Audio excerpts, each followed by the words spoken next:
Hello everyone, I'm your hostess with the mostest, 8-Second Gaming, and in today's video we got a couple exciting things to break down for you. First off, there's going to be some potential meta changes that have been talked about, but nobody's 100% sure if they're actually confirmed or not, so we're going to be talking about those. We also have to talk about a potential first for Apex, and also the potential end for cheaters. So by the end of this video, you guys will understand everything that we're talking about, so let's jump into that. But first, if you guys are looking to get better at Apex, then you need to check out the GameLeap website right now. Over there we have top level coaches creating the best guides and courses, all to make you understand every little bit of aspect of the game. We've got legend guides, we got gun guides, we got VOD reviews, and we even have amazing videos where we break down your favorite pros and streamers so you can play more like them. So if you're looking to become a dominant force in the Apex games, click the link in the description, pick yourself up a membership, or I won't share any of my ramen with you. But okay, let's jump into things, and the first thing that we need to talk about is potentially the biggest change that Apex will have seen to date. These are changing a bunch of the guns, the way that they function, and even some of the items in the game. And I'm going to read this entire tweet here and then break it down afterwards. So starting off, the Wingman now uses sniper ammo, the Spitfire now uses light ammo, the R99 now uses heavy ammo, and the Evade has received a rework. It got buffed so it's faster firing, and the Bolt gives even more fire rate than before. And apparently they've also changed the model of the weapon too? I really don't get that part. But also the R301 is again in the replicator with an unknown second gun, the Skull Piercer's coming back for the Wingman and the Longbow, but also the 30-30. The self-revive on the gold knockdown shield has been deleted, and the gold backpack perk Guardian Angel has been moved to the knockdown shield instead. What's taking the place on the golden backpack is now allowing you to stack more big heals, seemingly 3 instead of 2 like they used to be way back in the day when Apex was more fun. Just kidding, but also the laser sights are coming with full RGB support. I don't understand that. We've seen the laser sights in the game files and BTs before, but I don't get the RGB support. Also, the G7 Scout and the Volt are coming out of the care package, and the bow and unknown second gun are in the care package. Okay, that was a lot of reading, and I'm sure all of you are kind of going, what the hell did I just hear? Well, I want to stress that these are unconfirmed.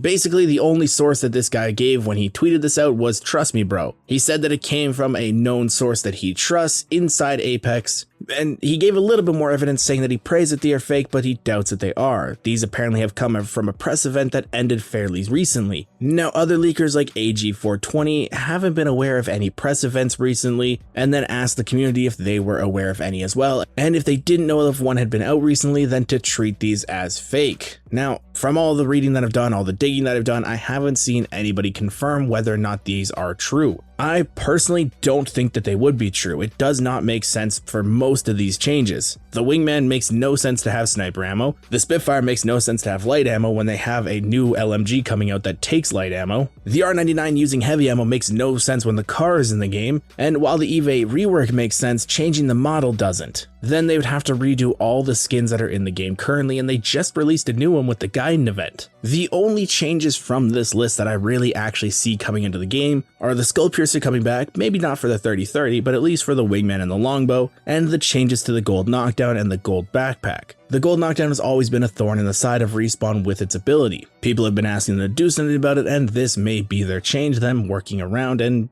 changing some of the other golden stuff as well. But with the information that we have on this stuff right now, I'm fairly confident in saying that these are for the most part fake. Not a lot of it lines up with the game. It doesn't make sense for Respawn to divert a bunch of attention on doing these changes when there's a bunch of other bigger issues in the game. Like, why change the Wingman to sniper ammo? It's a pistol, it's not a sniper. Okay, never mind, I'm gonna get off track here. If this changes out and stuff comes out with confirming these, I will be updating you guys as soon as possible, so stay tuned for that. But okay, let's move into the second topic for today, and that is a possible first for Apex. In the history of Apex, we have never seen 2 weapons in the care package be rotated in the same season. Whenever they put a gun in the care package, they always put it in for 3 seasons. After the end of its 3 seasons, it comes out, something new goes in.